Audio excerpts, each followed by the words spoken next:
Well, the speaker of this session is Dr. R.K. Sharma. He is Associate Professor in Department of Chemistry, University of Delhi. He has completed his MSc in 1996 from Chaudhry Charan Singh University, Meerut. Then PhD from University of Delhi 2001. After that, Dr. Sharma, he joined the University of Delhi in 2010, then moved to the University of Central Florida as research scientist from 2008 to 2010. Then another university in South Korea, he was there research professor 2006 to 2008. Then University of Manchester, that is USA, Massachusetts, USA, from 2003 to 2005. Then National Physical Laboratory as a research associate 2001 2003. Oh, I have sorry, I have given in reverse order. So this is the reverse order. Now he is in Department of Chemistry, and his area of research is very interesting one. That is energy storage and conversion devices, fuel cells, solar cells, electrochemical supercapacitors, semiconductor, polymers, surface and solid state chemistry, thin film, electrodeposition, nanomaterials. And at present, he is expert member of the Board of Research Studies at ITM University Gwalior, expert member of Petroleum Technology Board of Research at ITM Gwalior, and so many other conveners and other things here. He has written 3 book chapters and a very good number of the research papers he has published. He has completed the major research projects. That is, number is going to be 4: synthesis and application of highly dispersed functional multi-wall carbon nanotubes, etc. Then metal oxides nanocomposite. This is from the GST, and then SCRB in 2018. And with this brief introduction, now I invite Professor Sharma to start his lecture. The topic of his lecture is principal application and current research on supercapacitor electrode materials. So over to Professor Sharma now. Thank you very much, Professor Pandey. Thank you very much for very elaborative introduction of mine. I don't know, I can't see my camera is working or not. And am I working? It is working. It is working. Because I can't see it. Okay, all right. Yeah. So thank you very much. As you said, my current research area is energy storage, materials and devices. So today I would be presenting some basic introduction on the energy storage devices and the supercapacitor device as an example. I'll be talking about some recent materials developed in our laboratory, etc. And in the due course, I will show you some videos to make things simpler, to make things understanding. So I am going to start the presentation now.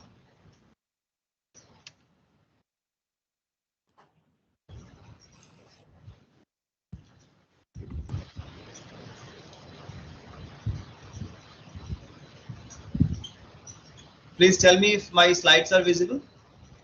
Yeah, it is visible. It is visible. All right. Actually, my monitor is a double screen monitor, so sometimes I don't see my own slides. So friends, this is it. I'll be talking about supercapacitors. You are seeing in first building our chemistry department at Delhi University. Here is the main block, and this is an upcoming new building. We have block B this side, and this side the block C. We have about 60-70 faculties. Right now, the number is less because of the recruitment and retirements, but we are a big department. I belong to the physical chemistry section of this department and work for energy storage devices. So let's talk of energy storage or the energy in general.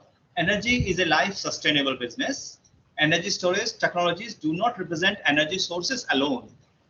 They provide valuable added benefits to improve stability, power, and quality supply of life. So if you see the battery and supercapacitors, they are the energy storage devices, and the fuel cells and photovoltaic cells are energy conversion devices. So we have to identify material accordingly, what application it will serve, and the material generally termed as energy materials. So you see, we are basically these days we are using solar as a source of non-conventional energy. We have got photovoltaic cells, we have got photoelectric cells, and in between, which do not require the solar light, it is the electrochemical process, which is electrochemical supercapacitor or the batteries. They are much in practice, and a lot of hopes are there with them because they are portable. They can answer the upcoming challenges of future energy devices. So why do we worry? Why do we need to pay so much attention to the energy? If you see in the slide, the right hand side is the India's energy balance. If you see from 1980 to 2010, our production is going, it's increasing, but consumption or the demand is increasing rapidly. So we are developing a growing gap between the production and the consumption. And you know, the price of the fuel is also increasing. Nowadays, there's a lot of problem with the automobile fuel, petrol, diesel, gases, etc. So we have to work on to the novel materials, novel devices to come up with the solutions for future energy challenges. If you see the right hand side, this plot, this shows you the trend up to 2090 or maybe 3000. So right now we are somewhere here. It was a projection in 2010. The demand or the supply from coal, gas, and oil was at peak, and after that, because of limited sources, it started declining. So to cover up that area, new alternative sources have come: photovoltaic, soft energy technologies, solar collectors, energy from biomass, wind power, geothermal, and many more new options for energy supply or storage have come up. So now the only concern is we should look for the cost and the cleanness of the energy source. Now see, it's an example from US, what they are doing there for their sustainable energy future, what they are planning in the coming years. The US energy sector will be electrified with low carbon sources, because we know carbon is the most pollutant in the energy business. Low carbon sources providing a greater percentage of generation. So what they are doing for it is, for generation, they are picking up wind, solar, nuclear, natural gas, and hydroelectricity. So all the options do not use or do not depend on any carbon or carbonaceous material. So that is going to give a clean environment. What after that? They are generating, because none of them is the portable energy. This can be supplied, but cannot be transported, cannot be used. So for that, they need energy storage. They need to depend on energy storage devices. And for that, they are planning to go for batteries and the other energy storage sources like supercapacitors and lithium-ion batteries. They plan to supply from the source to electric grid through transmission lines, and then to the applications. For example, automobile appliances, home appliances, and to the industry. So this could be a neat program, neat plan. We can also work out accordingly in India. So this is my presentation outlines for today's talk. We will be talking about energy storage and an introduction, how it is, why it is needed. Then the supercapacitor classification, what kind of supercapacitors we do have, and what to expect from future. Then important thing is mechanism of charge storage in supercapacitors. Then different electrode materials for supercapacitors, they are in practice. Then potential electrode materials, they are recently developed for newer devices, and a research approach, that is defects in supercapacitive electrode materials. So let us see energy storage and why do we need supercapacitors only, or supercapacitor type of energy storage, why not battery? We need to make it clear, we need to understand this. See, energy storage demand is coming from two different sectors. One is size sensitive, other is the price sensitive. In case of size, we have to have mobile applications. Then that's how the size is important. And in stationary application, for example, your household, hospital, office, electric supply, you have lines. So you need cost-effective electric supply or energy supply. So in case of mobile applications, there are another two concerns. It has to be in low weight and low volume, because if it has to be fitted in your mobile phone, in your camera, in your car, in your laptop, you are concerned for the weight, you are concerned for the volume, you are not concerned for the price. So you need to give special attention to weight and volume. Weight is important in transportation applications, for example, your electric vehicles, your cars, and volume is important in electronic devices, for example, in your cell phone, in your laptop. You have to fit a very thin, very fine battery or energy source so that the weight and the volume of your device do not increase. In case of stationary application, you have efficiency and reliability, which are to be given due consideration. Then the cycling power and emergency power. If you see transportation, energy density and power density, we have to give special attention to these energy and power definitions. We'll discuss later because they are not same. Of course, you know they are different. Energy density is required for prime movers, whereas power density is required for pulse power applications. So these are the applications. For in case of prime movers, you have your electric cars, we call electric vehicles, then hybrid cars, wheelchairs, airport services equipment, etc. You need prime movers. Then pulse power, you have locomotives, car, construction vehicles, etc. In electronic devices, where you require the low volume of the device, contains cell phones, pagers, laptops, watches, medical devices, and many more. In case of emergency and cycling power, you know, utility, load management, the computer servers, manufacturing, hospitals, prisons, or whatever. If you see this, the area under this circle, it is for mobile application, and it requires device they are light, that can be transported, they can be fitted in any type of system where they are used. So all these four applications, supercapacitor device fits in this.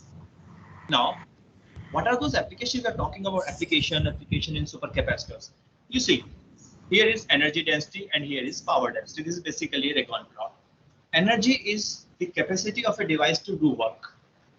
Power density or power is how rate the energy is delivered. So we have fuel cells. Fuel cells can supply energy for 10 hours or even more, but they do not give high power. Lead acid batteries, nickel cadmium batteries, lithium batteries, they all have high energy, but they cannot supply high power. Then comes the double layer capacitor, ultra capacitor, or aluminum electric capacitor. They have high power, but they do not have high energy. So what we require is, we need some devices, some materials to cover this area where the application for 1 hour, 0.1 hour, 30 seconds, 3.6 seconds, 0.36 seconds, or 36 milliseconds is coming up. Aluminum electrolytic capacitor can supply energy in 36 milliseconds, but we need an aluminum electrolytic capacitor that will have some energy characteristic on this plot here, so that they should have energy as well. Now, supercapacitor devices or the materials can be tuned, can be modulated, modified to fill this area. Here's the background. You see, capacitors come here, they have high power, energy density, fuel cell and batteries, they come here. So we need to cover this area. This is the area which will demand lot of devices in coming future. High power, high energy. Now, what is a supercapacitor or what is a supercapacitive energy storage? If you see, supercapacitor is not different than a battery.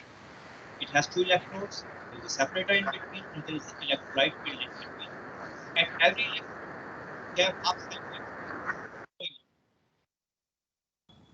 If you see on Reglan plot or a different plot, how an energy battery and supercapacitors are different. See, battery can take some time in charging and then discharge immediately. Similarly, it will keep on supplying voltage or current for a long time and then discharge. So it supplies energy for a longer duration, but not high power. Supercapacitor, they charge and discharge quickly, and that's how they give high power. This is a video. I have taken it from YouTube. It will give you some clarity about what supercapacitor devices are. So I'll run it for you. If you don't get the sound out of this video or it is not clear to me, please let me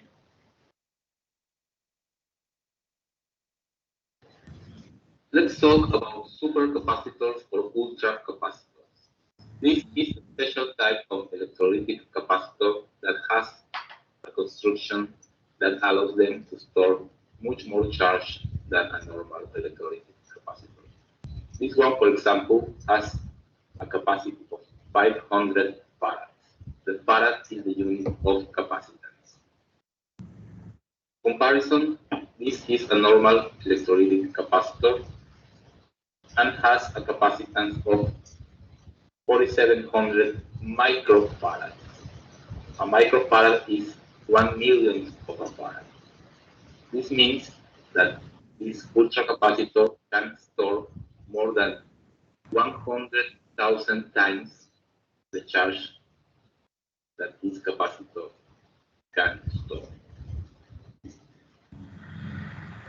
One of the disadvantages of ultracapacitors is their low voltage. This one is rated 2.7 volts, and we can find also ultracapacitors of around 5.5 volts, but not much more voltage than that. This normal capacitor is rated at 25 volts, and we can find electrolytic capacitors of higher voltage, such as this one, which has a voltage of 450 volts. I'm going to run this little model of the charge stored in this normal capacitor. I'm going to charge it to 6 volts, and when we connect the motor, we can see that the charge only lasts for a couple seconds.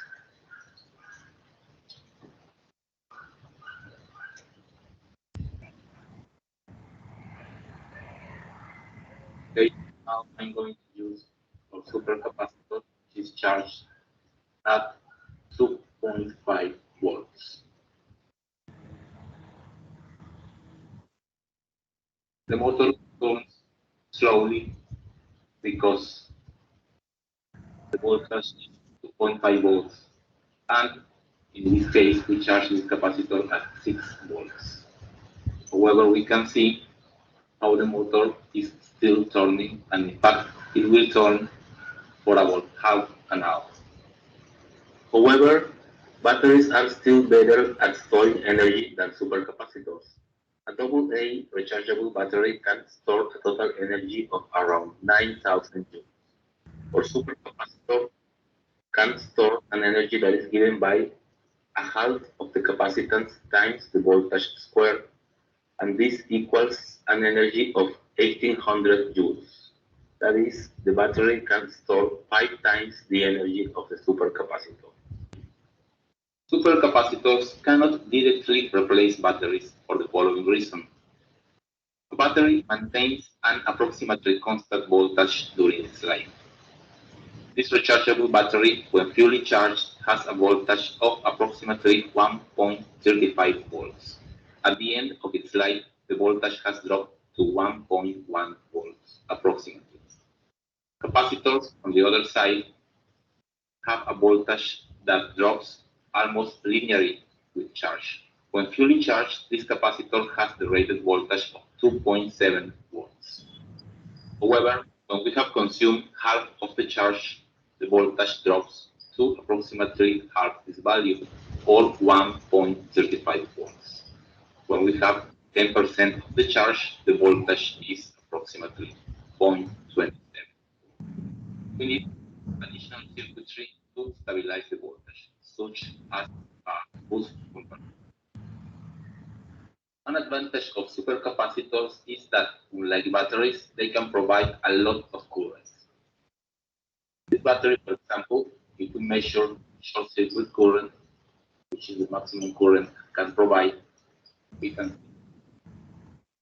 see 2.5 amperes. In the case of this supercapacitor, it gives much more than that. In fact, I cannot measure the current with this multimeter because the maximum current that this can measure is 10 amps, and the capacitor can provide much more than that. So let's make a little test to see how much current this capacitor can give.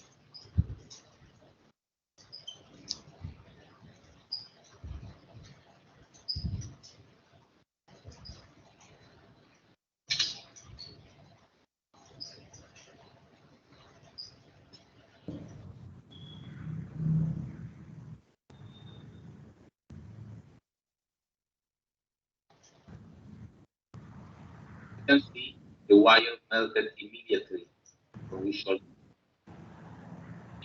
size 28 AWG. So the current must be at least some 20 or 30 amps. In order to charge a supercapacitor, you have to apply a current to it. Just as the supercapacitor can discharge very quickly and output very high currents, you can also charge it quickly if you put enough current into the capacitor. As we can see, the capacitor is discharged. We have 0.03 volts, and we will charge it using this power supply that can give a maximum of 5 amps. So let's try to connect and see how quickly it's charged.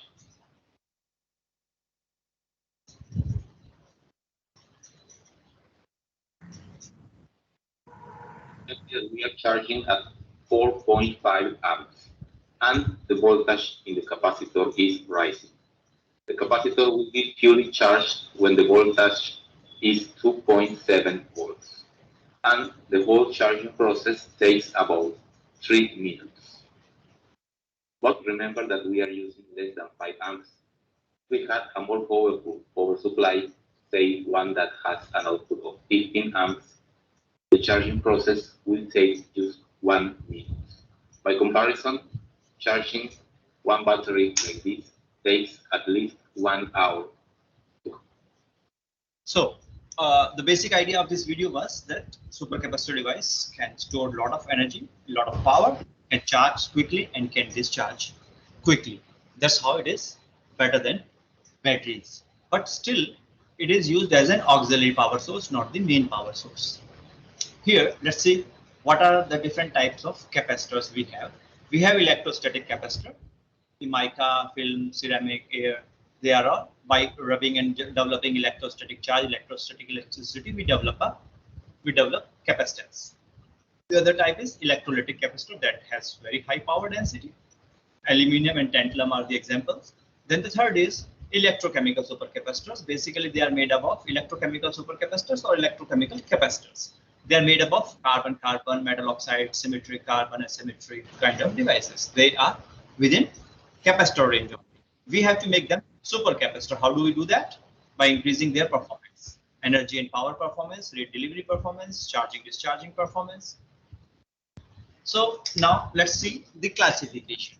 Electrochemical capacitors or supercapacitors are divided into two: the electrical double layer capacitor or the pseudocapacitor. EDLC, the electrical double layer supercapacitors are rely or they work by the accumulation of double layer charge coming up from the electrolyte, double layer charge at the electrode-electrolyte interface. While in case of pseudocapacitors, they rely on doping, de-doping, and the redox transitions that go deep inside the bulk of the electrode material and constitute charge. Since the process going into bulk of the lattice of the active material, it is time consuming, and also the redox process is time consuming compared to the formation of double layer. That's how the performance or the rate of power delivery is slightly lower than the EDLC. However, they have very good energy characteristics. EDLC have very poor energy characteristics. Now the applications. Supercapacitors are used in variety of applications in defense, space research, consumer electronics, electric vehicles, and in many more numerous applications. Wherever capacitors are used, we all know capacitors, wherever capacitors are used, supercapacitors can take their place and give good results. So they are used in defense sector, in the emergency door opening. You must have seen Delhi Metro. Delhi Metro is using supercapacitors. The Bombardier is a company that develops supercapacitors. How supercapacitors are used here? Supercapacitors are used here to give a thrust of energy, and that's how our Delhi Metro is running at a faster pace. It is taking very high acceleration quickly in a couple of seconds, and it can brake in a couple of seconds using supercapacitors. Supercapacitors can be used in industry for tilting a train, for lifting heavy load, etc. For example, this DLCAP, real cap energy storage system, it is 40% fuel saving. This is used in hybrid cars along with regenerative braking systems and can save up to 30 to 35% of the fuel. and 50% reduction in the hazardous emission. Here is interesting one is the hybrid supercapacitor bus in Shanghai. These are running in China. What they do, they have supercapacitors, they do not have gas, they do not have petrol, they do not have battery. They work with supercapacitors. Supercapacitors are fitting on their top, and when the passengers are getting boarded or deboarded, the supercapacitors are charging in maybe 30 seconds, and then the bus run for maybe about 5-10 kilometers, and when it stop at the next stop, bus stop, it gets charged again. So very efficient system. There's a video. Of course, it is again from China. There's a proposed tram train. So, sorry. You have a look at this, and then we'll go on to the China's subject. first independently designed supercapacitor tram rolled off the production line in central China's Hunan province on Monday. The tram uses supercapacitor energy storage to operate without external wires and can be fully charged during a 30-second stop and run for 3 to 5 kilometers.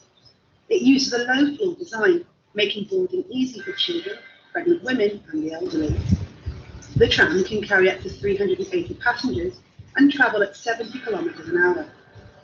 The tram can reuse 85% of the energy regenerated from braking. It was produced by Zhuzhou Electric Locomotive Company under the CRRC Corporation Limited, the country's largest rolling stock maker. So this was about the automobile sector or the trains using supercapacitors. Now let's compare the technology. Let's now 1 megajoule. You have a 1 level. What are the options we have?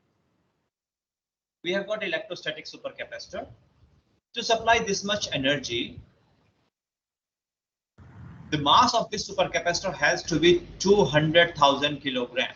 You can imagine. The volume would be 140 meter cube to supply this much energy, and the cost would be $700,000 US.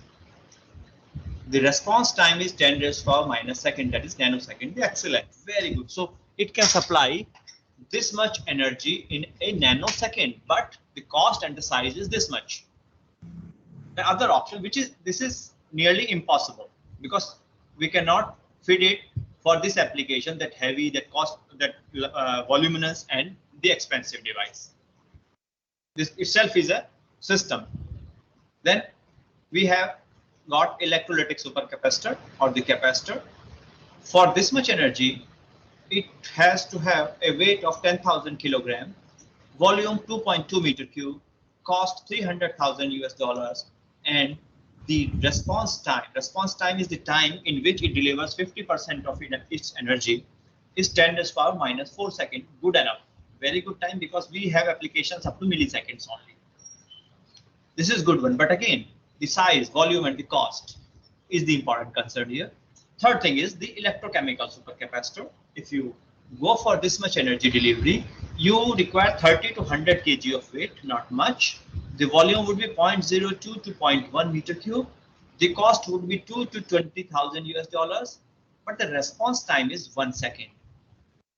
So we need to improve upon here. This has to be improved, and there's a possibility, there are parameters to tune this. How can we do that? We need to go for material characteristic. Now, the type of supercapacitors we discussed already, but what are the materials used in this? We'll discuss once again. In case of EDLC or double layer supercapacitor, we totally rely on carbon materials, whether it is activated carbon, carbon nanogel, carbon nanotube, CDC, carbon dioxide, carbon graphene, etc. In case, because they work with electrochemical double layer formation, and that is possible only on large surface area materials and conducting materials. So carbon can give you large surface area and the conductivity. Therefore, this kind of supercapacitors are doing good, commercialized by carbon materials only. That's how they are in practice. They are in market. There is pseudocapacitors. Pseudocapacitors, they rely on the charge storage mechanism by Faraday charge transfer. And two standing examples are conducting polymer and metal oxides. The third is the mixture of these two, the hybrid capacitors. They are either asymmetric or different. So in that case, charge storage depends on electrostatically and electrochemically. These two mechanisms work simultaneously. Here we have asymmetric, composite, and rechargeable battery type. Asymmetric is one electrode is battery type, other one is capacitor type, or a composite material, or one electrode is battery type, other one is capacitor type. Now, what are the parameters we have so that we can improve upon the cell performance or the supercapacitor cell performance? If you see in the top, they're all fabrication parameters, and if you see here and in the rest of the slide, you have design. So by fabrication and design, you can tune your device characteristic. If you see in fabrication, you have to see the mass loading, how much is the active electrode material you are loading upon, what is the thickness of the electrode, what is the density, what type of active material you are using, and what is basically your current collector. Then how you are packaging it. Then in terms of design and the fabrication, this comes intermediate, this cell configuration and type of electrolyte material used.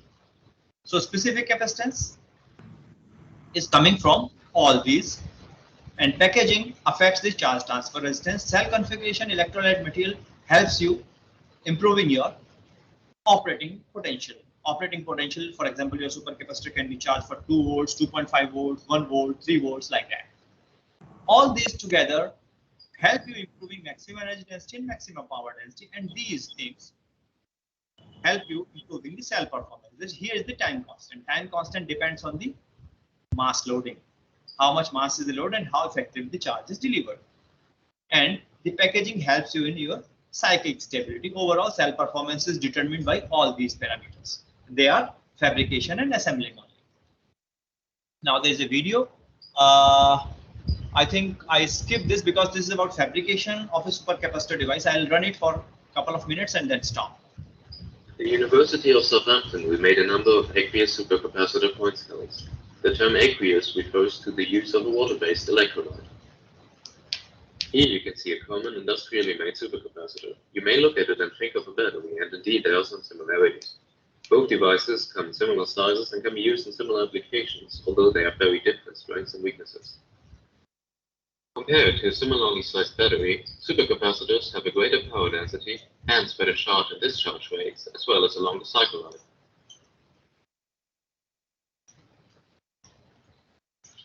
In a parallel plate capacitor, this is done by charging it. I want to show you the formation, fabrication of it.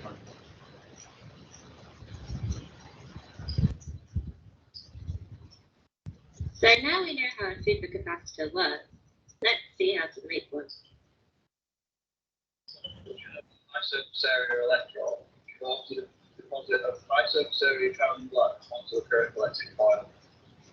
To do this, we mix polymeric binder, which is PVDF, with the carbon black in an NMP solvent. This creates an ink which can be deposited as a thin film onto the current collecting coil.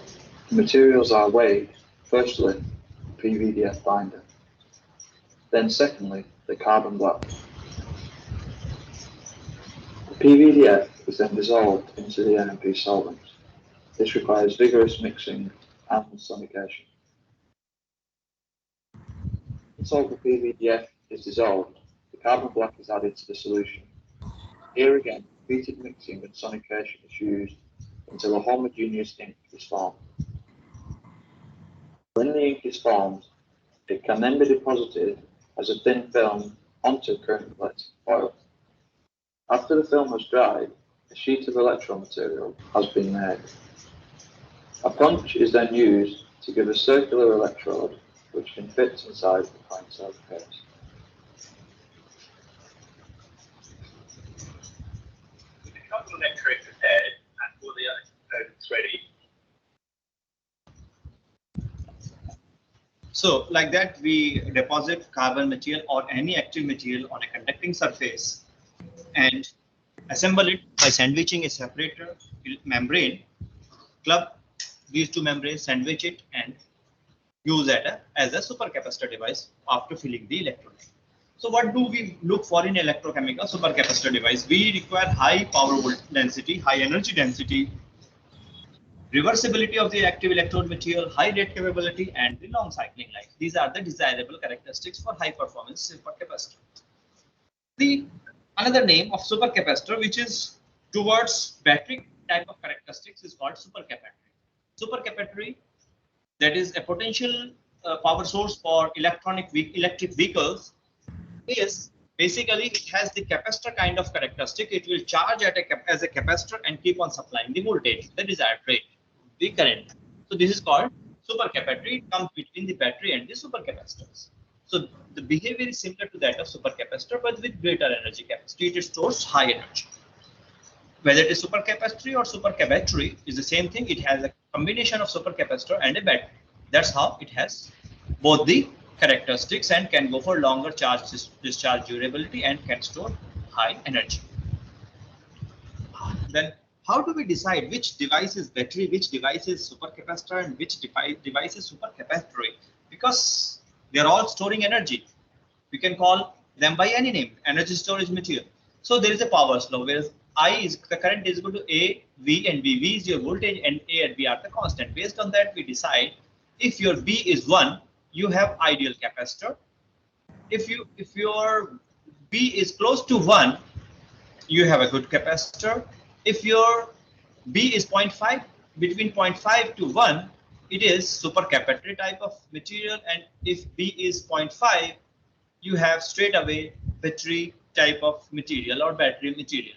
So this is the classification of criteria of deciding which material is termed as what type of material and what device should be framed out of it. Now, asymmetric devices, or to increase the voltage characteristic, operating voltage, or the energy density, power density, we go with combination of different electrodes, different materials, and that is called pairing of electrode materials. For example, supercapacitor. These materials are good for supercapacitor. That this is CFS 1+3 combination, and FCS. They come under pseudocapacitor also and hybrid also. So this is the area that is for supercapacitor. Here there is no supercapacitor. It means this is the ideal capacitor. It is the pseudocapacitor and supercapacitor, and here it goes the supercapacitor. So see, EDLC, perfect supercapacitor, pseudocapacitor, perfect pseudocapacitor, perfect supercapacitors. The materials used in that, NFCS. NFCS is non-Faraday capacitive storage. Then CFS, capacitive Faraday storage. NCFS is non-capacitive Faraday storage. 1+1 symmetric device, 1+2 asymmetric device, and 1+3 asymmetric device of different materials with different storage mechanisms. So what we do, we use different materials and therefore different charge storage mechanisms, and therefore the output is as we look for, as we desired for. That's how it is called the customized energy storage or the application specific energy storage. Now, electrochemical characteristic of energy storage devices. Here is the schematic of a supercapacitor. This is the current collector. This is your active material. This is your active material. This is the separator, electrolyte filled in. So this is a negator or negative electrode. Here, this is the negator plus active material, and this is positrode plus active material or posylite. If you are getting in your cyclic voltammogram, if you are getting this kind of characteristic from this electrode, this kind of characteristic from this electrode, the positive electrode and negative electrode, this is perfect reversibility in electrochemical systems, and therefore this is the reversible system, this is signature of redox processing, and therefore you get the rechargeable battery kind of characteristic, and you constitute a rechargeable battery. If you get this kind of characteristic, the rectangular shape, rectangular because when you apply voltage, quickly charged, and then it is maintaining the voltage, then it is discharging when you remove the voltage or put it in a circuit, and then it is coming back to the same position, no change. So quick charge and quick discharge. So this you get ideal supercapacitor, the isosceles triangular kind of characteristic. If you make hybrid of these two, so what you get? You get supercapacitor. Supercapacitor means this is not as good as supercapacitor, but this is not precisely as battery is. So this is driving this to deliver the energy at a higher rate, and then you get good pseudocapacitive or supercapacitor type of characteristic. Here is the example of different combination of electrode materials. You see carbon plus. Carbon plus is the positive electrode, lithiated carbon is the negative electrode, then your supercapacitor will give this kind of characteristic. Right? Perfect isosceles triangle. When you take lithium as negative electrode and pseudocapacitive as positive electrode, your supercapacitor will give some rechargeable battery, some or pseudocapacitive characteristic. In case of you have a battery electrode as negative and pseudocapacitive as positive, you get this kind of characteristic, which is typical of supercapacitor. Right. So there is a clear-cut distinction here. When it is like this, it is towards supercapacitor, it is supercapacitor. If it is like near to battery, it is supercapacitor. Here is a research report published by some group in Electrochemica Acta. They use one electrode as activated carbon, the other electrode as cobalt carbonate hydroxide. These materials were used in the form of a porous structure so that electrolytes ion can go and utilize the maximum surface. Here is the separator. The reactions are mentioned here. This is the cyclic voltammogram. This is maintaining the good rate capability. The pseudo-capacitive characteristic is seen and it is giving good charge storage characteristic. On Regon plot, this work was compared to a similar work in the area and they showed this is the better one. They showed that the cycling life is maintained. This is their cyclic voltammogram with nanoflake or polyhedron power type of morphology, and this is their GCD. GCD is again type of pseudo-capacitive characteristic. When you compare these on Regon plot, your EDL has to come close to the power axis because they have high power. Supercapacitor is here, where rechargeable battery is here. They have high energy. Redox flow battery, high energy, low power, and supercapacitors come somewhere here. Now, the mechanism of charge storage. If you see here, this is electrochemical double layer. This is your carbon electrode, and there is a formation of Stern layer, electrochemical Stern layer that constitutes the charge, and after that the Gauss diffuse layer. This is by accumulation of the ions at the electrode surface. That's how the charge is getting constituted. Then comes the under potential deposition, figure B. The adsorbed ions are coming and sitting over the noble metal, getting adsorbed over it and constituting charge. Then comes the redox pseudocapacitance. Redox pseudocapacitance, the electrolyte ions or dopant ions get inside the bulk material and constitute charge from deep inside. The D type is an intercalation pseudocapacitance, and it's a new class of materials coming up recently. They are comparable to lithium-ion batteries because they utilize the interplanar space of a material, of a lattice. And like lithium ions, they get into it and come out easily. So very fast charge and discharge rate and lot of surface area, because when you are touching the lattice,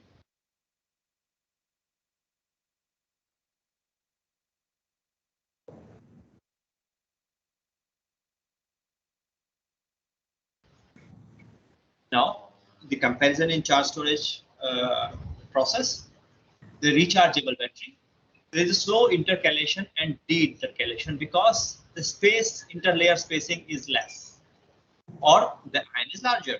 That's how the rechargeable batteries are, they are giving power for a longer duration and they are getting charged during a longer duration.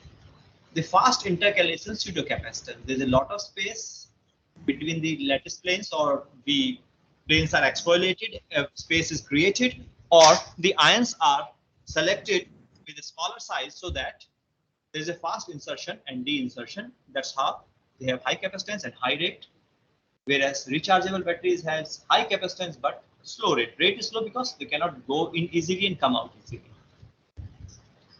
Now, charge separation process. As you see, there are two different charge collection processes. One is capacitive, that is accumulation of double layer, and one is diffusive, that is the redox transition. How much electrolytic ions are getting diffused into the surface or into the lattice of the material or the electrode, this decide. So this is basically the formula, Power's law, we call IV is equal to A, V, B. They are constant, and based on that we decide. For example, this is the diffusive area and this is the capacitive area. In any cyclic voltammogram, we can, if we do scan rate dependence calculation, we can find out how much is the capacitive process and how much is the diffusive process. Accordingly, we'll know that this material, for example, it is a composites. One material is pseudo-capacitive, other is capacitive. So we got to know that what is the performance our pseudo-capacitive material is giving and what is the capacitive performance. Again, the same thing.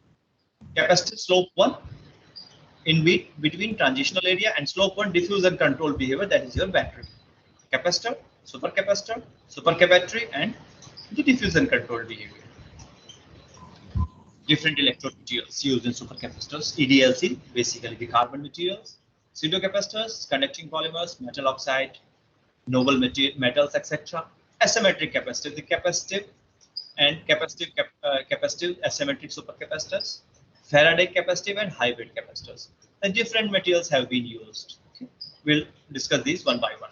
Now, I'll go through carbon because it's a commercial material, have been practiced a lot, and this available in market. So we need to know this first, and then we'll start the rest of the materials. This rely on double layer accumulation of charge. Activated carbon, aerogels, and nanotubes, graphene, CDC, they are the potential materials. Some materials are listed here. They will tell you what are the limitations with them. CNT, good material, but stacking and low surface accessibility is the issue. Carbon black and carbon fiber, low specific capacitance. Aerogels, expensive and handling is an issue. Graphene, stacking, low surface accessibility issue. Graphene is a 2D material. When you have one layer, other layer will come and sit over it. So what happens? The bottom one is not accessible. So basically, the surface utilization or the utilization of the material is low. So that's why graphene has a limitation. Otherwise, graphene is an excellent material for charge storage. Now we talk of graphene nanoribbons. This similar work is carried out in our laboratory. We will discuss. This is your multi-wall CNT. It has some surface area. Surface area is low because if it is multi-wall, there will be tube inside the tube, and the surface area comes around to be 50 meters square per gram. This is reduced graphene oxide. Graphene oxide comes from exfoliation of carbon when we oxidize, not carbon, when we oxidize the graphite, the graphitic layers or the graphene layers comes out in the form of oxidized product. We called it reduced graphene oxide. Then RGNR. RGNR is the graphene material synthesized from carbon nanotubes, not from the graphite. So when they are in the tube, you see the dimensions are different. This is low and this is high. So it comes out in the form of a ribbon. And what we did, we generated holes in it, the ribbon, to improve the performance. So by increasing the holes, we could increase or raise the surface area up to 190 meters square per gram. You see, these are the graphene nanoribbons, opened up CNTs, and a lot of holes has been created. These holes were very useful, very active. We'll discuss in the subsequent slides. So graphene sheets or nanoribbons, as discussed, large surface area and possibility of large EDLC formation. They have good 2D plane conductivity, in-plane conductivity. They're cost effective and environment friendly because they're carbon material. Good chemical and physical stability. Limitation is stacking, low surface accessibility, and low charge storage despite high possibilities. So in this area, we researched in 3 different directions. We adopted 3 different strategies we will discuss subsequently. First was surface modification of graphene using ionic liquid to enhance intersheet spacing for high ionic mobility and conductivity. So what we did, we functionalized our graphene with ionic liquid BM-IM BF4, and then we assembled. So those stacking problem was solved, and the mobility of electrolytic ions was increased. By doing so, what we got very good supercapacitive characteristics. I'm not going to go into details of the characterization, but I'll talk about the outcomes. We were able to reduce the time constant up to 24 milliseconds, which is good. Otherwise, in carbon materials, we have up to 1 only. The potential window with ionic electrolyte was raised to 4 volts.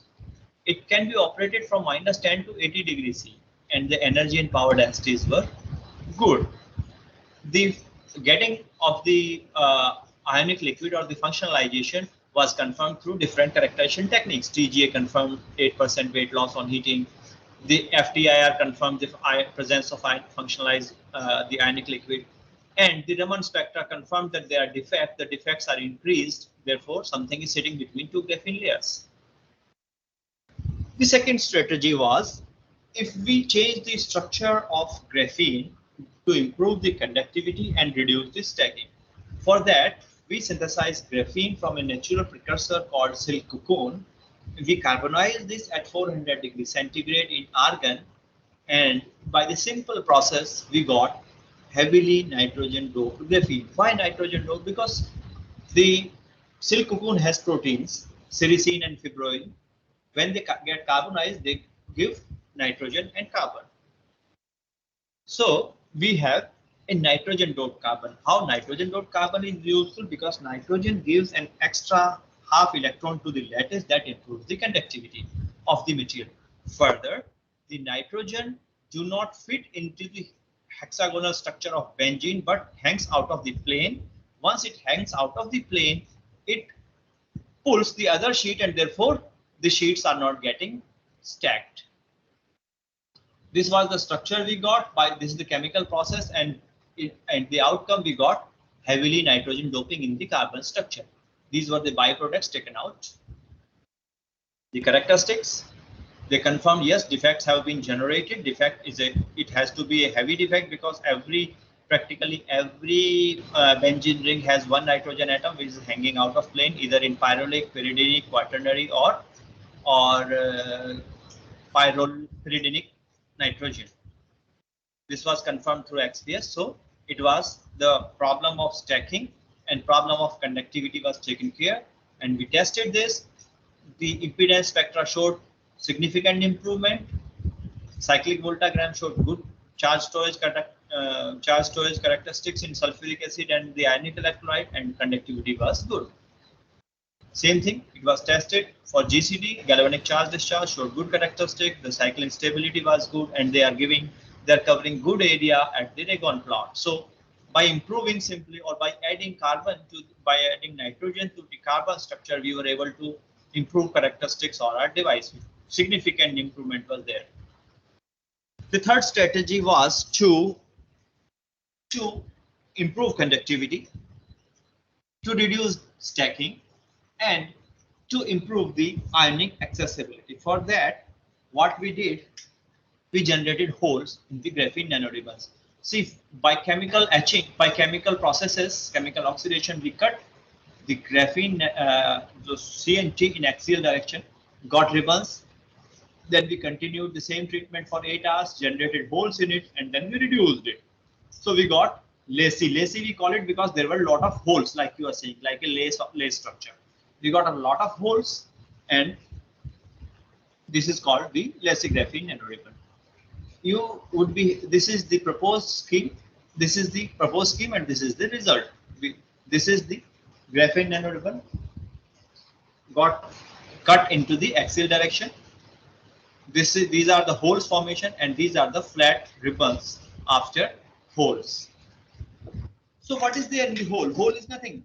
We can consider hole is nothing. It's the absence where there's no material. But this is not the case. They are dangling bonds.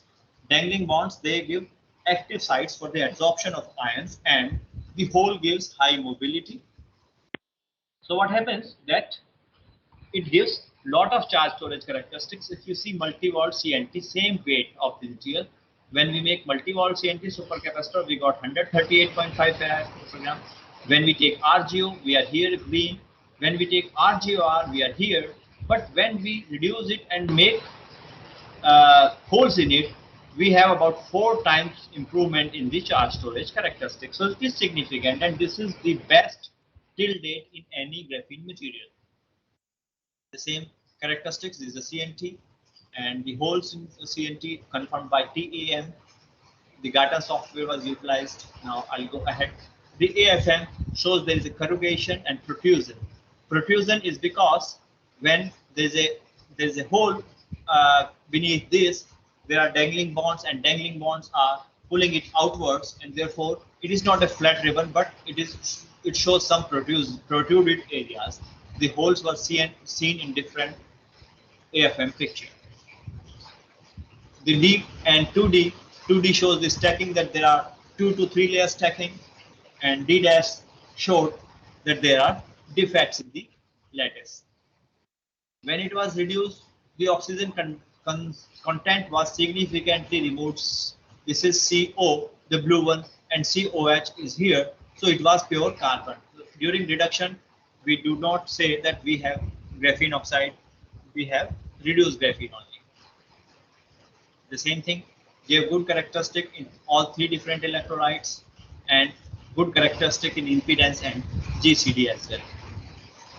So to summarize, what we found out, and literature also supports, that graphene holes are nothing but the edges, active edges, and they contribute 4 orders of magnitude higher capacitance than the basal plane of graphene. There they improve about 10 to the power 5 times higher conductivity as compared to the basal planes, and therefore because of the ionic accessibility, electronic conductivity, and the active sites, the capacitive performance was improved.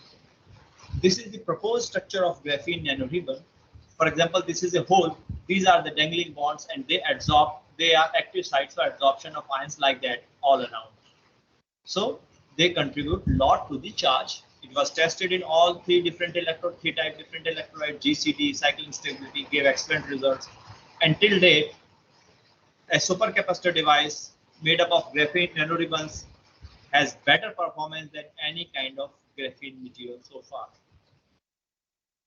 We utilize the active edges or the whole periphery of the graphene nanoribbons to immobilize some other material, and in this we allow the graphene nanoribbons to interact with the mixture, the reaction mixture of zinc nitrate and ammonium carbonate, forming zinc carbonate, and zinc carbonate preferentially adsorbs over the periphery of the ring. And when it is heated, it converts to zinc oxide. And we got a beautiful material. Every hole is covered with the graphene zinc oxide nanoparticle. We tested this and we got very high performance supercapacitor published in nanoscale in 2015. A very good way of synthesizing decorative zinc oxide nanoparticles over graphene nanoribbons. The same pictures, if you synthesize graphene and zinc oxide, it precipitates in the form of rods, and this is the structure. When you synthesize this on the graphene nanoribbon, you get a flower kind of morphology, good morphology. So that because there is an anchoring of the nanoparticles. This is the graphene nanorings adsorbed over graphene nanoribbons. The all TM pictures, you can see they are covering the holes, and the SAD pattern confirms, yes, this is the zinc nanoribbon covering over graphene. Electrochemical performance, excellent. Electrochemical performance in asymmetric design gave good, where LGNR was 1 electrode and ZNO GNR was different kind of electrode. We were able to raise the potential window up to 2 volts. Gave good results. Same thing. For example, this is your zinc oxide time constant we call is 33 seconds. When we go for zinc oxide GNR nanocomposite, our time constant is 0.2 seconds. When we go for LGNR, it is 0.08 seconds. So the time constant is also significantly reduced by the ordered structure. When conductivity is improved, accessibility is improved, time constant is significantly reduced. Now, the other materials. When we talk of other materials, let's take an example of nanostructured electrode materials. They are in 0D, 1D, 2D, and 3D materials. 0D are the quantum dots nanoparticles. They are solid nanoparticles, hollow nanospheres, and core shell structures. 1D, rod or tube kind of structure. They are homostructures and heterostructures. 2D, the homo, hetero again. The example is the sheet, graphene sheet or borofene sheet, metal oxide, hydroxide, transition metal dichalcogenides, transition metal carbides, magazines, graphene metal oxide, hydroxide, and graphene chalconite, different kind of material in different morphological structures. Now, the recent potential electrode materials, what we are going to discuss now, are 2D layered materials, polyoxometalates and perovskite oxides. Now, different types of 2D materials. 2D materials. Graphene is the king of all because this has been extensively studied. Then we have hexagonal boron nitride. We have transition metal disulfides, metal organic frameworks, QUAFs, magazines, layer double hydroxides, oxides, metals, and borophene. They have their different structures. There may be other materials, but this is just 2 examples of few. Why 2D materials? Because their sheet kind of structure, they are fit for flexible supercapacitors. They have good electrochemical active states. They are mechanically flexible, and they have high surface area. So they are fit for forming flexible supercapacitors, which are in need of the time. Let us see graphene supercapacitor. There is a high surface area, interlayer distance, edge, heteroatom doping, surface functionalities, and conductivity. These can be tuned by just tuning the growth parameters, and these are the secondary properties or the derivative properties that comes out by tuning these characteristics. For example, your surface area and pore size will have you high electrolyte diffusion, mass transport, and pore shape and size will help you giving the good characteristics. This I already discussed. Now I will be discussing the borophene sheet formation. Borophene is an advanced material, but stability is an issue with the borophene. So in due course of synthesizing borophene nanosheet, we synthesized oxygen defective boron nanosheet because boron has a complex structure and borophene is highly unstable. So it is a very expensive affair, and we need to go for a cost-effective device. So using the same process, we exfoliated borophene. We exfoliated boron and got the boron sheet kind of structures. By giving different chemical treatments, we generated oxygen vacancies or oxygen defects in this. This was the sheet we got. See, this is the corrugation sheet, and this is a single sheet of boron. This work showed high values on the Ragon plot and was much better than many materials, siloxanes, graphenes, SSC derived, boron nanosheets, many. Compared to many, this was much better. This work was published in Chemical Engineering Journal recently. This is a synthetic process. We used Hammer's process, in which we use highly oxidative environment. It's an exothermic process and is to be done very carefully. The paper is published. If finer details are required, these are there in the paper. We tested it. We got characteristic beta phase of boron oxide, confirming that yes, we have boron oxide material with us. Then we checked it with FTIR, BO deficiency, BO stretching, beta sheet peaks were seen. XPS also told us that there is a BOX interfacial suboxide, means there is a deficiency of boron. Then oxygen 1s peak was there. And I'll talk to you in 5 minutes. I'm in a lecture. Then XPS confirmed the MnP2 peaks. This is the AFM plot. AFM micrograph shows defects. The Gartner software also showed that there are spikes, means there are defects or holes in the sheets or pores in the sheet. The inverse FFT structure showed the lattice planes, but distorted. This distortion is because of the defects, because when defect is there, the planes are distorted. So all these in totality confirm that there is a defected, oxygen defected boron sheet, defected or deficient, or boron deficient, oxygen deficient boron sheet. The oxygen deficiency stabilizes the boron sheet. Otherwise, boron as such is not stable, because there are a lot of oxidation states and it keeps on converting. So when we checked it with different materials, our boron sheet, defected boron sheet, gave excellent performance. Retention time 59.1 at 10 MPa, which is very high.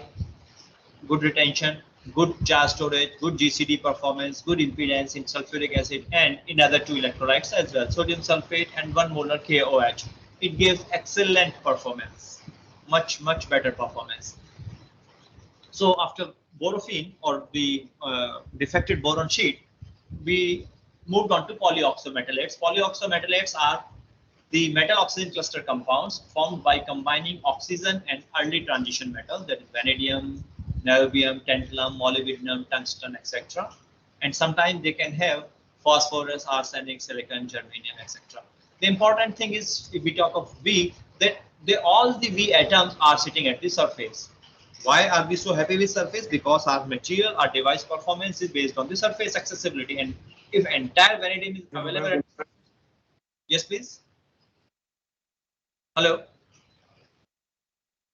Okay. So vanadium is on the surface, and that is good for good charge storage. We used ammonium decavantate. This is MO6 octahedral structure. In this, what we did, we used ADV, ammonium decavantate, onto and immobilized this onto the polygraphene surface, because the accessibility, good absorption, good conductivity. The mechanism was proposed. This is the mechanism. V10O28 6 negative got changed to V5 positive, and by addition of one proton, V4 plus and oxygen 28 6 negative. So it gave a good supercapacitor device. Interlayer spacing was also enhanced when we use this ADV decavantate into the alpha cobalt hydroxide sheet, and this is your alpha cobalt hydroxide sheet supercapacitor performance, and this is when ADV is kept inside the alpha cobalt hydroxide layers, because spacing was increased and therefore the performance was much more increased. I don't know how much time is there. I'll take it. Okay, Abhi, we have 1 hour. So when we check the electrochemical performance, your DVACH was much better because there was a lot of room for the ions to move inside the lattice planes. When it was compared, the potential range was of alpha cobalt hydroxide to decavantate incorporated alpha cobalt hydroxide got significantly improved. The potential was, earlier it was 0 to 0.5, but by incorporation of DV we got it 0.5 to 0.9, so roughly 1.4 volts. Earlier it was 0.5 volts only. Charge storage was significantly improved, and the Coulombic efficiency was also improved. Coulombic efficiency refers to the charge discharge process. Proposed mechanism, basically the size was raised, and therefore the diffusion coefficient was significantly improved, and that's why we got high electrochemical accessible surface area, the nearly double, and therefore there was a good performance by just raising the lattice plane space. It was tested in a running module by lighting a LED bulb. So we could lit this for a couple of seconds by charging at a moderate voltage. This is the stability curve and the Recon plot. The conclusion says the decavantate is employed as a spacer in alpha cobalt hydroxide nanoplatelets. So it was used as a spacer. Spacer means this improved the space. Intercalation boosts deep Faraday redox reactions and ionic diffusion. Intercalated electrodes store more charge while maintaining similar reversibility. The reversibility was not changed. Asymmetric cell 1.8 volt with high energy density, this much was noticed at this much power. Now, coming up to the next material, that is perovskite structure. Perovskite structure, we all know it is AbO3 type structure or A2B3O5 structure. We have two cations here. B is not for boron. We have two cations, A and B. The charge separation charge could be different, 2, 4, 3, 3, 1, 5, because it has to balance the oxygen. So it has to be, the sum has to be 6. The examples are calcium titanate, lanthanum, aluminum oxide, and niobium, potassium niobate. See, it has to go according to the coordination number. Your Ra should be close to Ro, the oxygen radii of A atom should be close to oxygen atom, and Ra should be larger than Rb. The radii of A atom should be larger than B. The important thing here for a stable perovskite structure, stability is an important concern while you go for redox transition. So you should see whether your material is stable or not. Otherwise, in one cycling, the electrode will go waste because the structure will change or will decompose or distort. So you need to check the tolerance factor before synthesizing the perovskite structure, and the tolerance factor has to be less than 1. If it is less than 1, it is stable, and this is the formula of tolerance factor, Goldsmith tolerance factor. T is equal to Ra plus R oxygen under root 2 Rb plus ROH. You have to see that. Now, what are different perovskite oxides? Perovskite oxides are in different classes. For example, single perovskite, double perovskite, quadruple perovskite, triple perovskite, and derivatives of perovskite. So we studied single, double, and triple perovskite. We studied doping in perovskite, and these papers are published by my student Anuj Tomar. He is currently in South Korea. So this is AbO3 type of structure. If you go for double perovskite, where there are 2 units of perovskite sitting together along one axis. Examples are rock salt, columnar, and layer type of structure. Quadruple A-3, B-2 oxygen. So there are additional A atom and 2 additional B atoms. 3 additional B atom and 2 additional B atom. So it is quadruple. And then triple A3, B2, B-O9, this kind of structure. So let's talk of double perovskite. We studied barium, strontium, molybdenum oxide here. So these are the structures, and we'll go for the work straight away. This was published in ACS Applied Material Interfaces in 2020. We synthesized 0-dimensional quantum dots, ordered strontium, cobalt, molybdenum oxide, double perovskite as high rate anion intercalation supercapacitor. We found out this is the high rate because the kinetics is fast. Lot of capacitive charge. This is the cyclic voltammemogram, showed charging and discharging at different scan rates. This is the anodic charge, discharge, and this is the cathodic. We calculated anodic and cathodic contribution in different voltage range because we need to calculate the diffusive and capacitive performance of the material. We found out that as scan rate increases, this, the blank, the white, is the diffusive. The diffusive performance decreases and all becomes capacitive, which is good. It means it is capable of giving high power density. Then we discussed the charge storage mechanism based on the XPS findings, the compositional analysis. We found out different oxidation states of cobalt 2+, 3+, cobalt 4+, MO5+, 6+, oxygen 2 negative, their percentage composition. And based on that, we conclude that from the relative content of MO5+ and MO6+, it is confirmed that MO is also undergoing oxidation during intercalation of OH. OH ions are getting intercalated and MO is getting oxidized into the oxygen vacant sites. That further results in a transfer of a proton to neighboring lattice oxide and generate oxygen 2 negative and water. Afterwards, oxygen 2 negative diffuses along the edges for filling the oxygen vacancies. While the results of highly oxidative peroxide species O2 negative and O negative show slight increment at the charge state, an oxidation reduction peak that corresponds to the perovskite species around 0.6 volt is not found in DP, strontium, cobalt, molybdenum oxide. This suggests that oxygen intercalation in DPSCM is a direct intercalation of oxygen ions followed by oxidation of COMO. So basically, the basic idea is there is, because of oxygen is mobile inside the lattice, because of the oxygen defects, it is mobile, and accordingly it is oxidized. The molybdenum is also getting oxidized because to maintain the charge neutrality. Now the third example is triple perovskite. Triple perovskite, when 3 units of perovskites are in one axis, they are combining. We tested it by X-ray diffraction. The barium, strontium, cobalt, ferrite, the single perovskite, the A and B axis lattice constant is 4, and the C axis, which generally change in case of double and triple, was same. It was about 2 or 2.5. So it is, sorry, it is close to 3.5. Then when you doubled it, it's nearly same. It does not change much.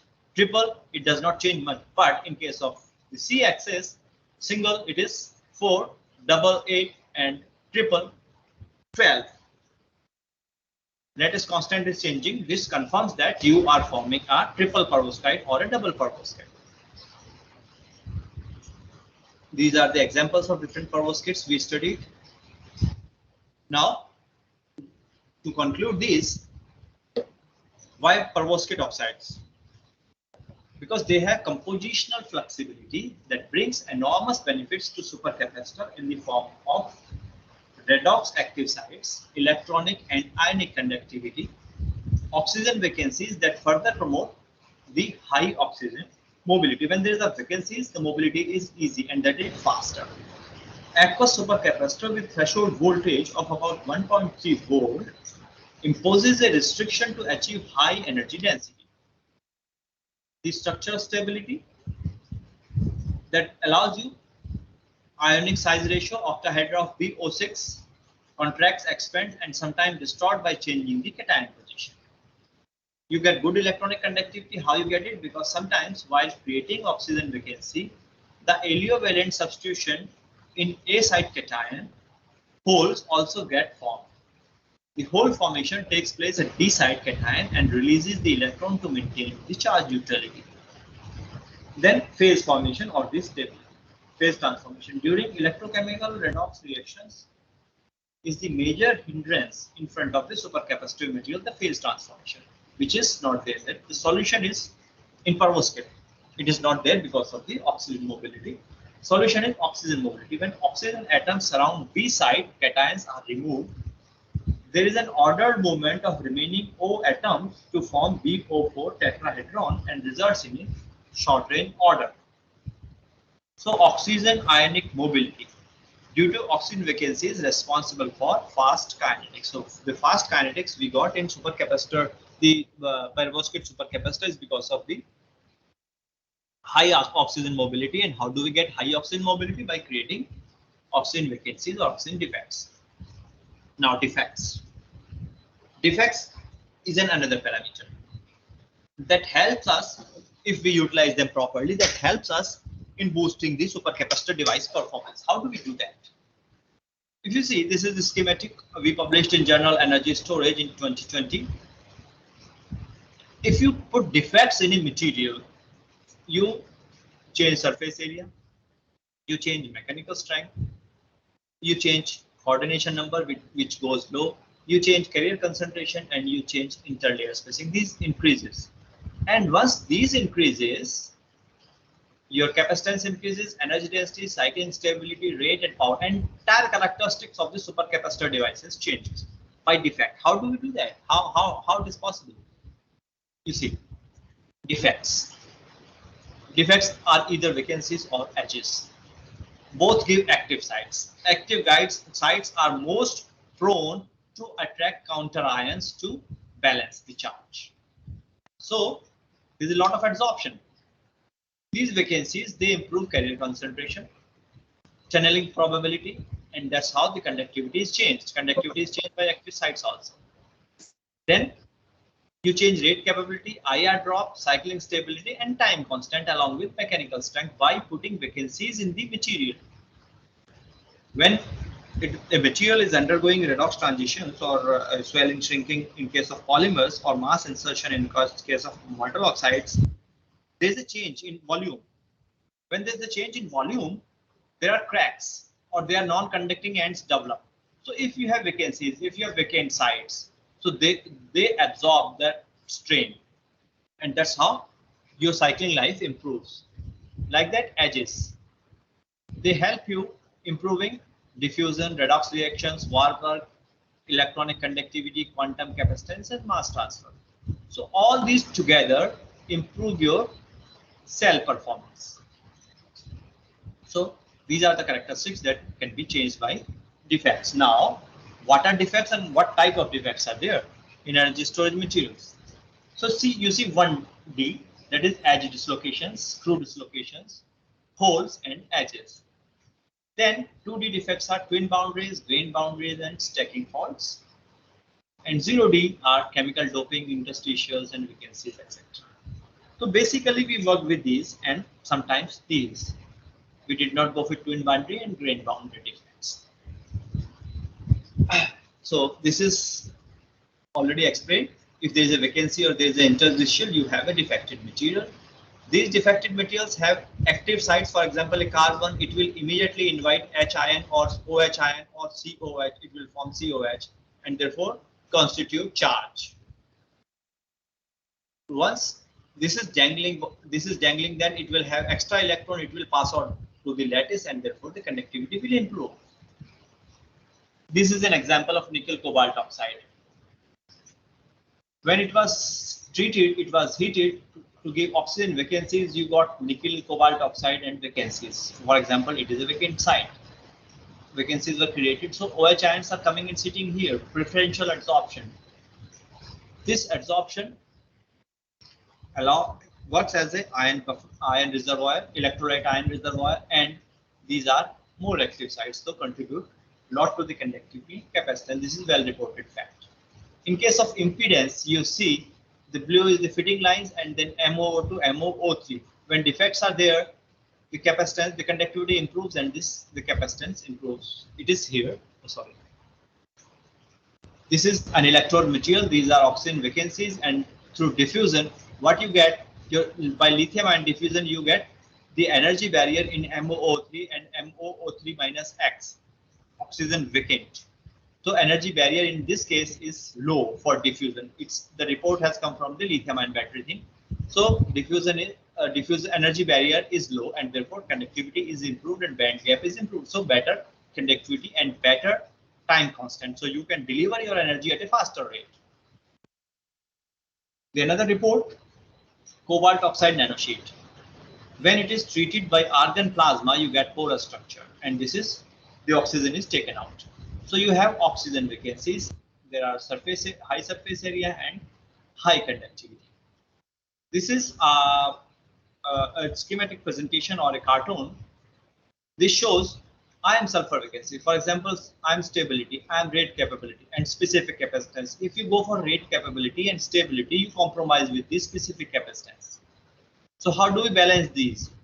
Vacancies, sulfur, oxygen, or whatever. The vacancies come in between and they say, yeah, I can regulate you. I can make a balance between you two. How do we do that? This is a report from PZNO, and this becomes modified ZNO. You have oxygen vacancies here. What happens when you generate oxygen vacancies? Your conduction band gives a tail. There is a tail below the conduction band, and your energy level decreases. For example, in case it is 3.05 electron volt after the tail formation, and in case of this material PZNO, it is 3.25. So clearly the band gap is reduced, is decreased, and conductivity is improved. Similarly, the optical gap also showed some reduction in the energy gap. So this I discussed, and now there are different approaches and characterization techniques to generate and identify defects. What are those? This is a review article we published in 2020 in Journal of Energy Storage. This is about the methods to generate vacancies. You can go for ball milling, chemical reduction, plasma treatments, electrochemical reduction, hydrogenation, vacuum annealing, and chemical doping. They all help you in generating type of defects. You have to choose one accordingly, identify it, optimize the process, and develop type of different vacancies. For example, let's take electrochemical reduction. It is highly scalable and require ambient conditions. Vacancy concentration controlled by tuning the electrochemical reduction current and time. Electrochemical parameters you have to control, and then you have a control over the vacancies. For example, hydrogenation involves highly explosive hydrogen gas and high temperature condition. Vacancy concentration controlled by hydrogenation temperature and process. So you can go on different methods and generate vacancies as per convenience and as per the ease of your material. Methods to generate vacancies, as discussed before. This is one material synthesized with the help of surfactant and silicon precursor. Then the template was removed, and then the material was filled, and then you get this kind of structure. This is another way of synthesizing materials by etching. This is the work reported from our group with synthesized nanorods, and then we generate holes or pits in these, and that's how we had more active sites or more edge sites, and we improve the performance. This is the method we reported for improving edge density. Edge is again a defect. Exfoliation and creating holes, same thing here. By oxygen plasma is a way to generate vacancies. Now, what are the techniques to identify, to characterize the defects? If you take X-ray diffraction, your identification parameter is shift in the peak intensity and peak position. The broadness of peak in case of carbon is seen. This confirms you the presence of defects. Then you go to the Raman spectroscopy. Your peak intensity decreases, shift to lower wave number, and change in ID-Ig ratio, it confirms the presence of defects. Now, if you go for thermogravimetric analysis TGA, and you observe the difference in weight loss, you can relate it to the concentration of vacancies. If you go for TEM, STM, and ACTEM, structural change, interlayer spacing change by SED pattern, change in arrangement of atoms, atomic scale monitoring will tell you the cluster structure and number of defects. You can quantify them. EPR can tell you different intensity of signal, and you can estimate the presence of unpaired electrons. You can guess there are unpaired electrons are present. UV will tell you the conductivity of it. XPS will tell you composition and surface environment of the material. XAFS and EXAFS will tell you atomic structure and atomic and electronic structure by changing valence height and bond length. And PAS, positron annihilation spectroscopy, it will tell you lifetime of positron component increases, and therefore the type and concentration of defects can be estimated. In characterization, the slope of Morse-Shortke plot is used to estimate carrier-Dorer densities using equation ND is equal to 2 upon E naught epsilon naught D1C square minus 1 dV. If slope is positive, then it is an N-type material. If negative, then it is P-type material. Tunneling probability depends on the distance between the oxygen vacant site, and this distance can be calculated from the expression D is equal to 1 upon ND 1 power 1 by 3 of the cube, cube root. The electrical conductivity ND is equal to E naught mu, where E naught is the charge of electron and mu is the mobility of electron material. So all these will help you in estimating the defect density and type of defects. Now this is our work. We developed or we engineered multiple defects for active site exposure towards enhancement of nickel sulfide charge storage characteristics. We synthesized nickel sulfide and we generated multiple defects or multiple type of defects. These are SCTEM pictures of the nickel sulfide, some micrograph, they are platelet kind of structures. A difference in weight loss was observed around 3.66% in 450 degrees C. Annealing in nitrogen, heating in nitrogen. What we got out of it, we got that this is your defective nickel sulfide. We got high absorbance. The band gap was significantly reduced. Therefore, conductivity improved. Diffusion coefficient was also improved because of the space for ions to move in. The conductivity was also improved. The decrease in band gap of nickel sulfide from 2.70 to 2.5, there is a significant reduction in the bare material by just introducing defect.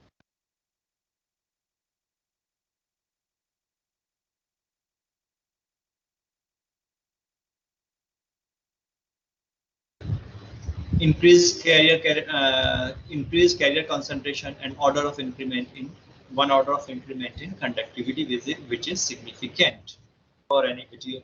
These are the basically all electrochemical performance parameters, and I would not go in details about these. I would simply say yes, there was significant improvement in cell performance by generating sulfur vacancies in this and nickel sulfide material. In the salient features, if I need to read, SNS exhibit much higher capacitance than NS. there is a significant drop, reduction in IR drop. IR drop because there is a reduction, means there is a good charge transmission. SNS shows 60% reduction ahead of NS.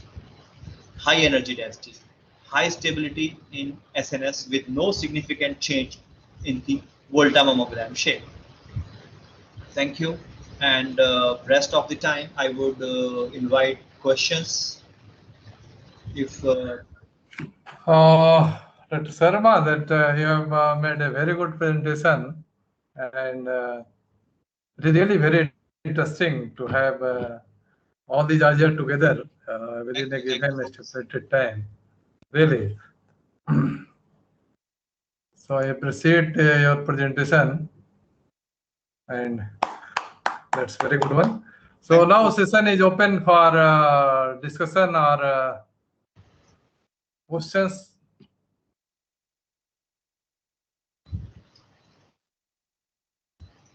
So participants, now session is open here. Amit Kumar Panigrahi, he has joined from 3 different machines, probably 3 times that he is available here. Sorry, Amit Kumar Panigrahi, yeah. Amit, are you here?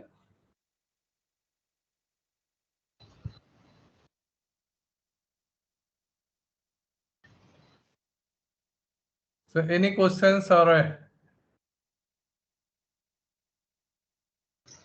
it was 2 hours or 1.5 hour presentation is too long. People lose the sight, lose the track.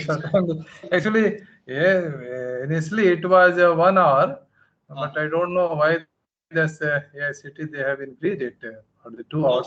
But your presentation is very good one, because 1.5 hours or daily it is for the presentation, half hour for the discussion.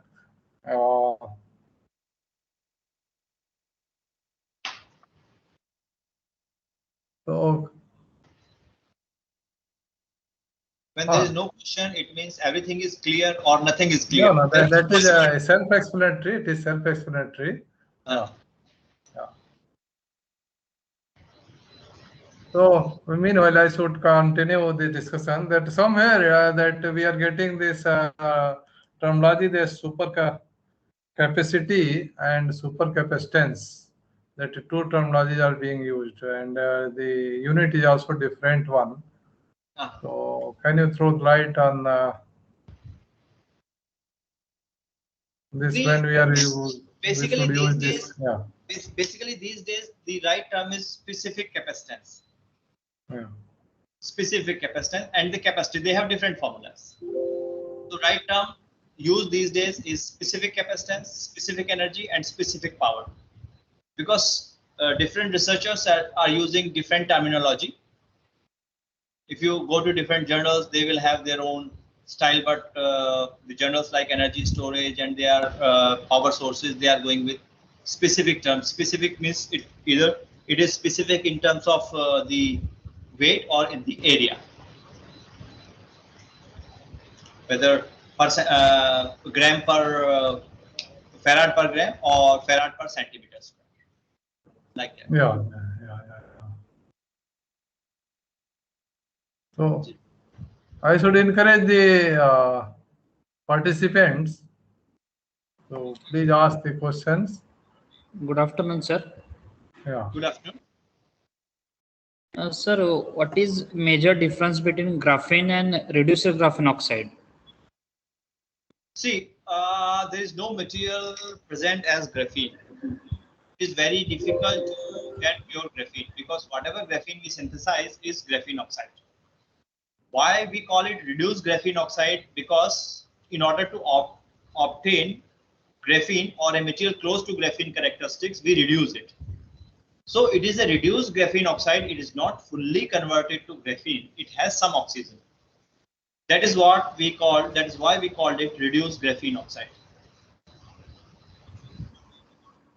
Okay, sir. Thank you.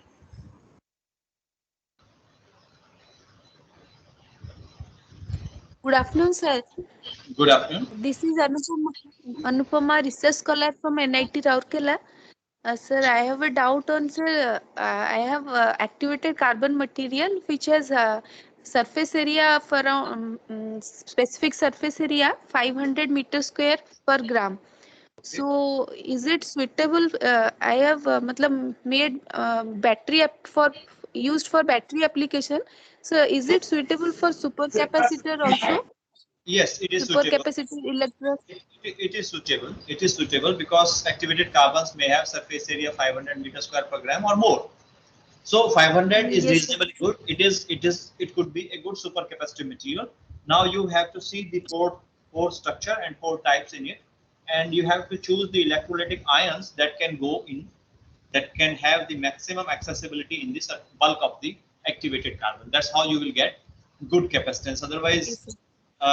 you will be using maybe about 10 to 15 or 20% of the total surface of your material, because if your ion size is larger, you may not be able to access it. Okay, sir. Sir, is it like micropore area and this mesopore area, which is suitable for, matlab, which is more like if mesopore area is more, that is suitable for supercapacitor. Is that any rule?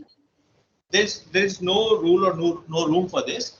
Micropores area Yes, sir. constitute lot of surface. Micropores or nanopores, they constitute lot of surface. Mesopores, pores are larger than 50 nanometers, so they do not add lot to the surface.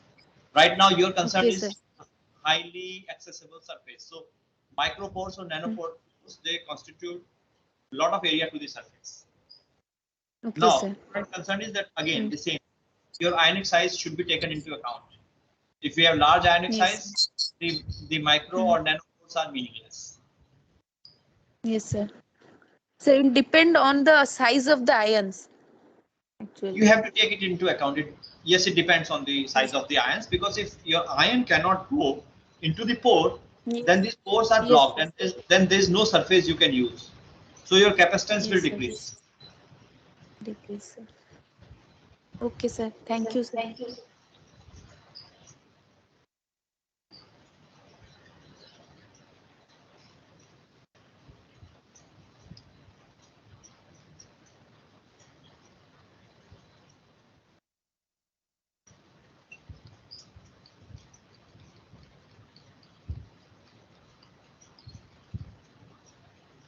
Any other question, please? Professor Sharma, that I see that in different parts of the India that people are working on supercapacitor and they are having very good results. Right. I think that time has come that they should combine together and try to have some this type of other, because they see that if you compare the China, they are running the buses and so many things. Yes, But here in India, that we are not at the large scale, that we are unable to produce Actually, it. But results are very good one. Results that as your work that I seen that Professor Sangpal is doing and my group is doing, and so many other people are doing. They are having very good results, and that can be used at large scale. Yeah, please continue. Yeah. yeah. If we form a hub, we identify the people, those who are working in energy storage or in supercapacitors. We can form a group. We can interact. We can collaborate.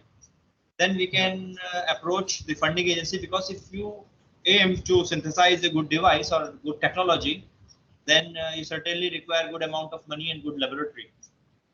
So if these efforts are clubbed, yes, certainly we can do better, and it is required. If you see, it is required because what I'm doing, my work is limited up to me only. Others are limiting their work in their department only and publishing it. We are not transforming it a device or a technology.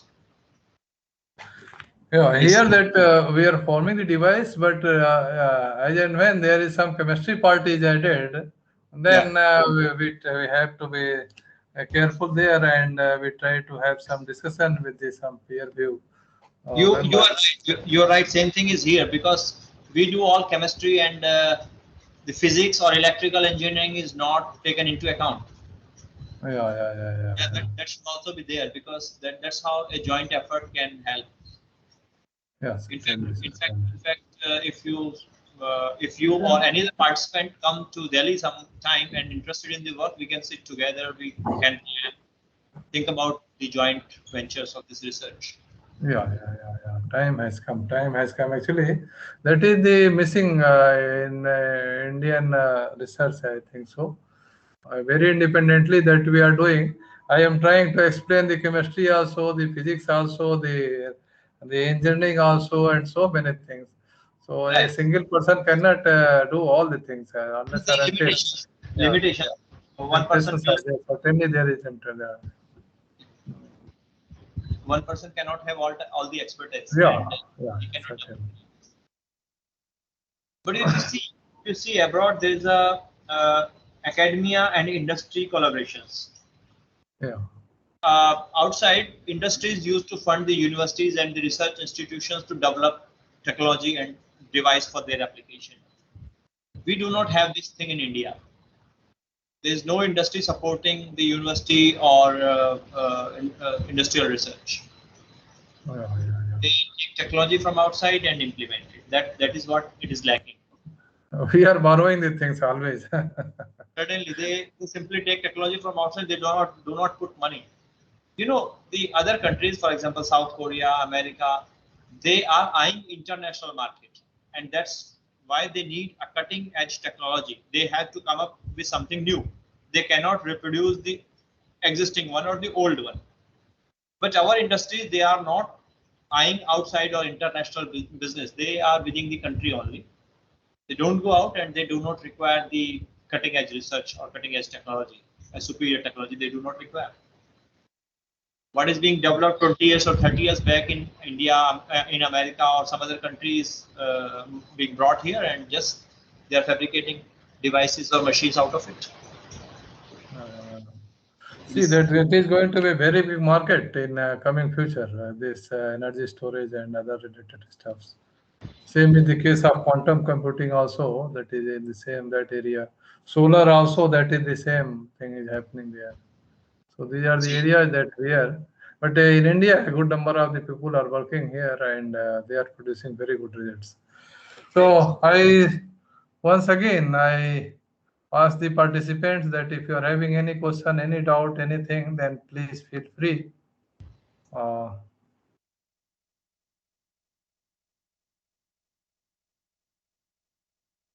So what method that basically you are using in making this synthesis process, that I wanted to know? We try all the possible chemical methods, whether it is hydrothermal, it is electrochemical, simple chemical precipitation, or sol gel, whatever.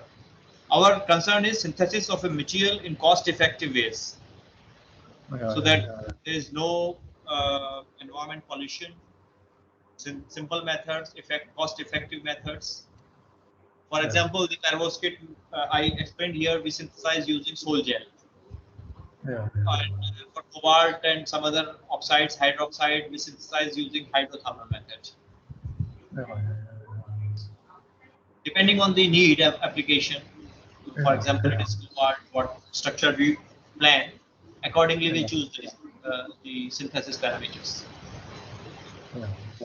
So Dr. Subhash, probably he wants to ask. Yes, sir, please.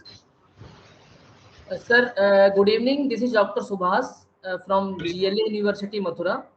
Subhash, I am working in the area of solar photovoltaic system, in which this storage of the energy is most important aspect as far as I understand. And just I want to know this. Yes, up to what time this technology may be commercialized? The supercapacitor based or some battery storage, because till now yet this is not commercialized technology or not viable. No, these are all very well commercialized. Market modules are available in the market. If you go to Google and you want to purchase a supercapacitor, you'll get it, of course, from China, but you'll get a supercapacitor. So for your research, I would suggest the way you are synthesizing photovoltaic cells, solar cells, you must be using some thin films or some surfaces, and you want to store the technology. Then the good idea would be if you exploit the synthesis of a supercapacitor in the bottom of your solar cell.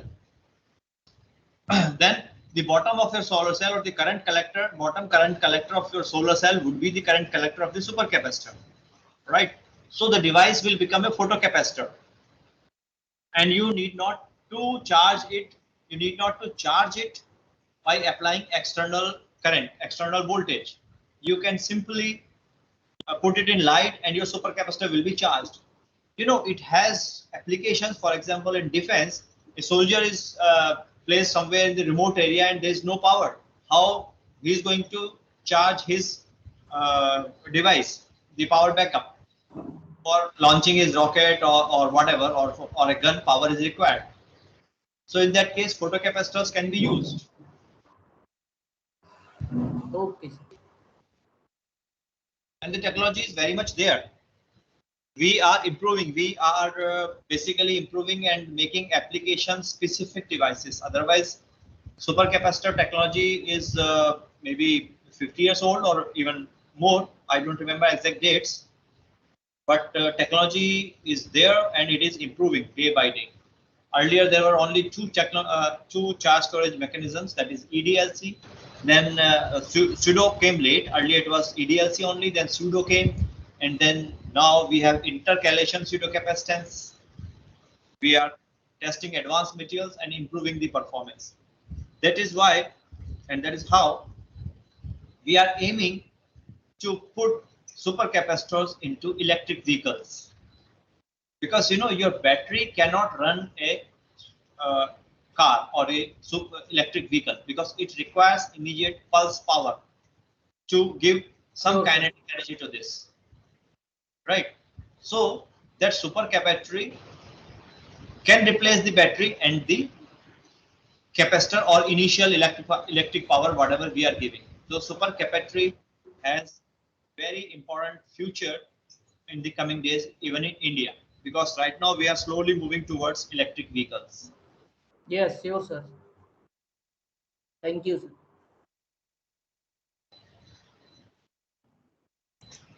So any other question, please? Or if no further question, then let us thank the speaker, Professor Sharma, for very good presentation. Really wonderful that you have covered so many things. Thank you so much. Yeah. So okay, now this session, yeah. So let us conclude the session today, and tomorrow that we will start from 9:15 as per schedule. The next, the first lecture that will be from Professor S.A. Hasmi. So the followed by Dr. A.K. Thakur, then Professor P.P. Sahai. So 3 lectures are there tomorrow. And once again, I should remind that the attendance is automatic by this MS team. So one cannot do anything here. So we try to present here.